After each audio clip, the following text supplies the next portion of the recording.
Coming Tuesday, I'll be painting this scene with the members of the website, and all members are welcome to the live streams. So whether you're a watercolor or an oil painter, the replay will be available for Tier 2 website members.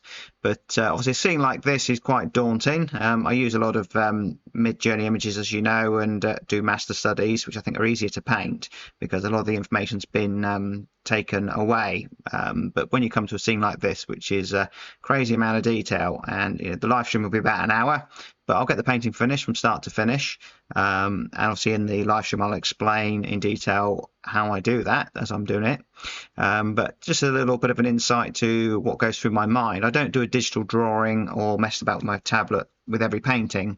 I do it in my head, but obviously you can't see it in there, so I thought I'd do a little thing on the tablet to show you. So this is what goes through my head when I'm looking at a scene like this about how I'm going to simplify it. So I'm going to be painting this scene live with my website members for Tier 1 and Tier 2 members. So check the link out in the description if you want to join.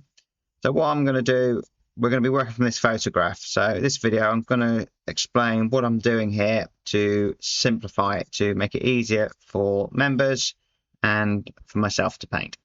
So let's get rid of all these tiny little leaves, and you don't need to do this on a digital tablet like I'm doing. This is just to sort of show the members and to you what goes through my head when I'm painting. It's quite tricky painting a photo sometimes when there's lots of detail like this. If you squint your eyes, close your lids a little bit and reduce the amount of light coming through, shapes like this at the top will end up being reduced to simpler shapes like this. And that's much easier to paint than all those little leaves, and as a painting it's going to be more effective. So let's have a look at reducing a lot of these shapes and then see how much easier the painting is to read. Probably early on in the painting I'll look at getting these darks established, that with the darks in here it's going to add contrast and help lead the eye. So I may even just push those darks a little bit. Let's bring in some of that green here, that darker green. So there's probably 20-30 different greens in here, but we can reduce it right down to 3-4, a lot less anyway. And that's it when you're outdoors painting as well. It's even more trickier because you've not got it on a two-dimensional surface. You've just got to break that detail down. So there's not much sky coming through, but maybe we could add a little bit more. And definitely having a few little sky holes through those trees will help create a little bit of sparkle. So that top part of the painting we'll be able to paint very quickly. Not that it is a race, but if we break it down to what it was before, to something like this, that's actually not quite so scary looking. And these darks here, we can make them slightly less straight. Just use the darks to travel up through the painting, help the viewer's eye, put some dark against light contrast in there. So we've used that dark to travel all the way up, balance the scene out maybe. Simplifying again. These rocks here, again we can simplify. If we look at we've got light hitting the tops of those rocks, there's going to be a shadow side and some mid-tones. Wet rock here that's reflecting that light, we can make perhaps a little bit more of that. That's quite nice. Dotted about the painting a little bit. And we've got a nice bit of light at the top here. Again, you can just connect those up, help the viewer travel through the painting. Fluorescent green in there.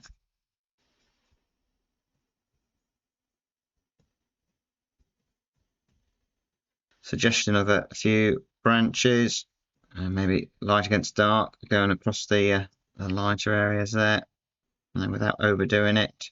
Maybe an overhanging branch in there, some darker leaves maybe, perhaps a little bit of spray coming off the waterfall, bit of drama. And obviously I've got lots of sharp edges in here, but in the painting we'll probably want a good combination of soft and hard edges. So let's just soften some of these. And that's what I'll be looking at when I'm painting: edges, simplifying the shapes, taking out a lot of detail. And I won't necessarily be blending by just scrubbing at it with my paintbrush. I'll just be painting one shape into the next shape. When I squint at the image, this is kind of what I'm envisioning seeing, and that will be much easier to paint than all of those little leaves and so on. And the colours don't look particularly exciting to me, just the green here, so I probably will look to maybe play with colour a little bit in this painting.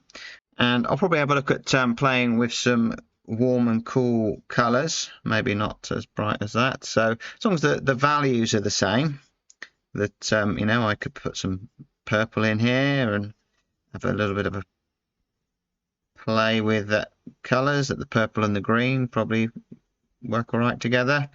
Try and get some red in the painting maybe, and a little bit of light hitting a rock or something. I'll see probably some blue as well. We can cool some areas, maybe a bit of light hitting the rock if it's going to be reflecting the sky. And sky's our limit. But as long as we do it tastefully and stick to the tonal values, there's no point. I can't put anything too bright in those dark areas, but I could certainly change the color temperature. And obviously I'm not focused on any detail, I'm just playing about really. But obviously when I've got my accurate drawing and so on, you know, I'll be able to maybe just cool some of these greens off here, push them back as well with a bit of blue. Some warmer colours in that tree there where the light is catching. Bit of reflected light maybe. I'm not that familiar with these tools, the digital tools, so that's slightly more exciting. But with the right edges in there, with the sharp edges and a few bits of detail, etc., you know, that's a little bit more interesting, I think. Blend some of that. So from the point of view of composition, you know, we've got some fairly strong shapes here that's pointing us down to the waterfall. So that's going to give us the main area of interest, which is here. Perhaps the center of focus could be the splashing going on here against the rock. And if we look at the rule of thirds, it's probably about in the right place. So that's going to work okay. So our eye will go into this area of interest. We can travel up here. We can use these branches to pull the eye back down, direct it back down. This is all pushing it down again. And then to look at what's going on here, we can make these rocks quite interesting. But let's just keep all of this area fairly simple. No, we don't need lots going on there. So with that knowledge of it's possible to simplify a scene like this by breaking it down to simple shapes.